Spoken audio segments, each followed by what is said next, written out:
Assalamualaikum warahmatullahi wabarakatuh. Perkenalkan, kami dari kelompok 7 yang beranggotakan 3 orang, yaitu yang pertama Melisa Sekarfadila dengan NIM 121160007, yang kedua Arista Yosafat Keliat dengan NIM 121160045, dan Tirza Trifosa Manurung dengan NIM 120160003.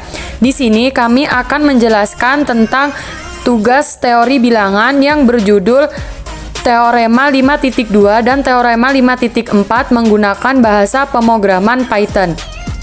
Selanjutnya adalah topik pembahasan pada video kita kali ini, yaitu yang pertama latar belakang, yang kedua tujuan, yang ketiga rumusan masalah, yang keempat algoritma pemrograman, dan yang kelima adalah pemrograman dengan menggunakan bahasa Python.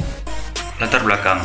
Teori bilangan merupakan ilmu matematika yang mempelajari hubungan bilangan bulat dengan sifat-sifatnya yang membutuhkan kemampuan untuk dapat memecahkan masalah dengan baik dan tepat. Hal utama dari teori bilangan menunjukkan faktor pembentuk bilangan bulat positif adalah bilangan prima. Dan hal ini berkaitan dengan teorema fundamental aritmatika, yaitu setiap bilangan bulat secara unik dapat ditulis sebagai perkalian beberapa bilangan prima.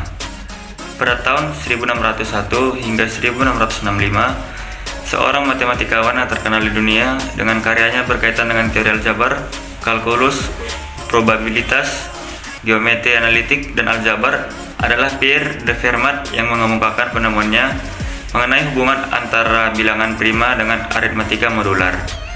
Munculnya teorema Fermat ini memberikan peranan penting dalam penemuan nilai bidang prima. Tujuan yaitu untuk mempermudah dalam memecahkan masalah pada teorema 5.2 dan teorema 5.4 menggunakan pemrograman Python. Selanjutnya adalah rumusan masalah. Jika P suatu bilangan prima, maka AP A modulo P untuk setiap bilangan bulat A pada teorema 5.2 ini akan dilakukan pembuktian dan mencari solusi dari pengkongruenan yang diberikan sesuai dengan nilai A dan P yang diinputkan oleh user. Selanjutnya, jika P suatu bilangan prima, maka pengkongruenan 1 modulo P memiliki tepat dua solusi, yaitu 1 dan solusi 2. Pada teorema 5.4 ini akan dicari solusi dari pengkongruenan yang diberikan sesuai dengan nilai yang diinputkan oleh user.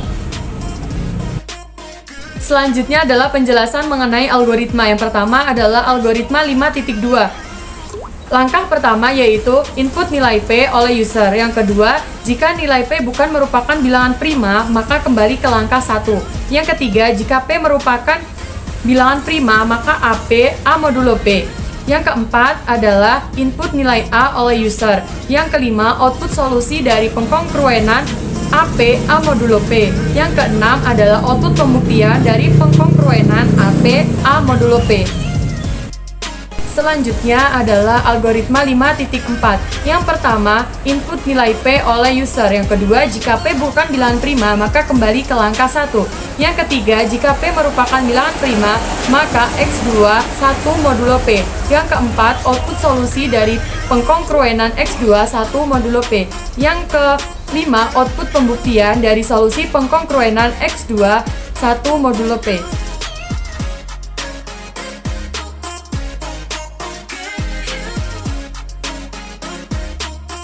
Untuk program dari teorema 5.2, yaitu yang pertama, program akan menampilkan definisi dari teorema 5.2 tersebut. Setelah itu, di sini akan digunakan perulangan while. Nanti user akan diminta untuk menginputkan nilai P, di mana nilai P itu merupakan bilangan prima. Akan tetapi, jika user menginputkan nilai yang salah, nilai P yang bukan bilangan prima, maka output yang dihasilkan adalah bilangan tersebut bukan bilangan prima. Syaratnya belum terpenuhi, maka user akan diminta untuk menginputkan nilai P yang benar. Setelah menginputkan nilai P yang benar, lalu program akan melanjut untuk menginputkan nilai A. Nilai A di sini merupakan bilangan bulat gitu. Setelah menginputkan nilai A, dihasilkanlah untuk solusi perkongruenan dari A pangkat P kongruen A modulo P, sehingga terbukti untuk A pangkat P P itu kongruen dengan A modulo P gitu. Oke, langsung saja kita jalankan programnya. Nah, di sini program menampilkan definisi dari teorema 5.2, yaitu jika P suatu bilangan prima, maka A pangkat P itu kongruen dengan A modulo P untuk setiap bilangan bulat A gitu.